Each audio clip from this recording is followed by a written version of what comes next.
പഞ്ചാബ് ഹരിയാന അതിർത്തിയിൽ സമരം ചെയ്യുന്ന കർഷകരുമായി ചർച്ച നടത്താൻ കേന്ദ്ര സർക്കാർ തയ്യാറാകണമെന്ന് കർഷക സംഘടനകൾ. ഇന്നലെ നടന്ന മഹാപഞ്ചായത്തിൽ കർഷകരുടെ ആവശ്യങ്ങൾ പരിഹരിക്കണമെന്നും നിരാഹാരമിരിക്കുന്ന കർഷക നേതാവ് ജഗ്ജിത് സിംഗ് ധല്ലേവാളിന്റെ ജീവൻ രക്ഷിക്കണമെന്നും ആവശ്യപ്പെട്ടു. വിവരങ്ങളുമായി സ്വാതി കൂടി ചേരുന്നു. സ്വാതി, ഈ കർഷകരുടെ ഈ സമരം സമവായത്തിലേക്ക് എത്താത്തതുകൊണ്ട് പഞ്ചാബ് സർക്കാരിനൊക്കെ സുപ്രീം കോടതിയുടെ ഭാഗത്തു നിന്നും രൂക്ഷ വിമർശനമൊക്കെ ഉണ്ടായ ഒരു സാഹചര്യം ഉണ്ടായിരുന്നു. ഇന്നലെ മഹാപഞ്ചായത്ത് അടക്കം ഉണ്ടായിരുന്നു. ഇന്ന് ഏറ്റവും പുതിയ വിവരങ്ങൾ എങ്ങനെ? കർഷകരുടെ ആവശ്യങ്ങൾ എന്തൊക്കെ?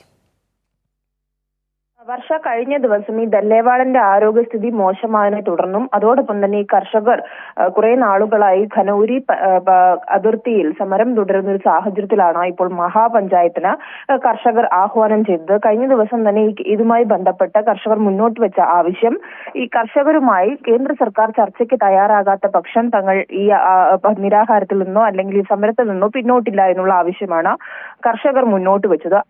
ആ ആവശ്യം തന്നെയാണ് കഴിഞ്ഞ ദിവസം ചേർന്ന മഹാപഞ്ചായത്തിലും കർഷകർ സംഘടനകൾ ഒന്നാകെ ആഹ്വാനം ചെയ്തത്. കർഷകരുമായി കേന്ദ്ര സർക്കാർ ചർച്ചയ്ക്ക് തയ്യാറാകണം എന്നുള്ള ആവശ്യം തന്നെയാണ് മഹാപഞ്ചായത്തിലും ഉയർന്നു വന്നത്. അതോടൊപ്പം തന്നെ മറ്റൊന്നെന്ന് പറയുന്നത് ഈ ധല്ലേവാളിന്റെ ആരോഗ്യസ്ഥിതി സംബന്ധിച്ച കേന്ദ്ര സർക്കാരിന്റെ ഇടപെടലാണ്.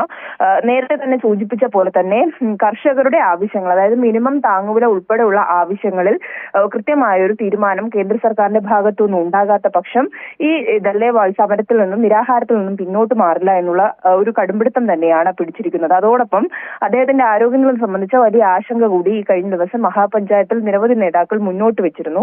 ഈ ധല്ലേവാളിന്റെ ആരോഗ്യസ്ഥിതിയിൽ എന്തെങ്കിലും അല്ലെങ്കിൽ ധല്ലേവാളിന് ഏതെങ്കിലും തരത്തിലുള്ള പ്രശ്നങ്ങൾ ഉണ്ടായാൽ അതിന് ഉത്തരവാദി പൂർണ്ണമായും കേന്ദ്ര സർക്കാരാണ് എന്നുള്ള കാര്യം തന്നെയാണ് കഴിഞ്ഞ ദിവസം കർഷകരെല്ലാവരും, കർഷക സംഘടനകളും പറഞ്ഞത്. കഴിഞ്ഞ ദിവസം ചേർന്ന പഞ്ചായത്തിൽ, അതായത് മഹാപഞ്ചായത്തിൽ ഹരിയാനയിലും അതോടൊപ്പം ഈ പഞ്ചാബിലെ ഖനൌരിയിലുമാണ് മഹാപഞ്ചായത്ത് ചേർന്നത്. ആയിരക്കണക്കിന് കർഷകരാണ് ഈ മഹാപഞ്ചായത്തിലേക്ക് അണിനിരന്നത്. നിരവധി സംസ്ഥാനങ്ങളിൽ നിന്നുള്ള കർഷകർ ഈ നിരാഹാരമിരിക്കുന്നവർക്ക് പിന്തുണ അറിയിച്ചുകൊണ്ട് രംഗത്ത് വരുന്ന സാഹചര്യമുണ്ട്. അതോടൊപ്പം തന്നെ ഈ മൂന്നാം മോദി സർക്കാർ കൊണ്ടുവന്നിട്ടുള്ള കാർഷിക വിപണന നയത്തിലുള്ള ചട്ടക്കൂട് എടുത്തു കളയണം അല്ലെങ്കിൽ പിൻവലിക്കണം എന്നുള്ളൊരു ആവശ്യം കൂടി മഹാപഞ്ചായത്തിൽ ഉയർന്നിട്ടുണ്ട്.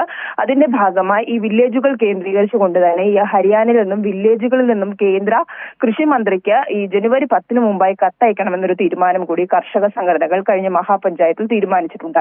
എന്തായാലും കർഷകർ അവരുടെ പ്രക്ഷോഭം മുന്നോട്ട് കൊണ്ടുപോകുക തന്നെയാണ്. അതേസമയം ധല്ലേവാൾ ഇപ്പോൾ 40 ദിവസം കഴിയുകയാണ് നിരാഹാരം തുടങ്ങിയിട്ട്. അതിൽ വലിയ ആശങ്ക കൂടി നിലനിൽക്കുന്നുണ്ട്. വർഷ.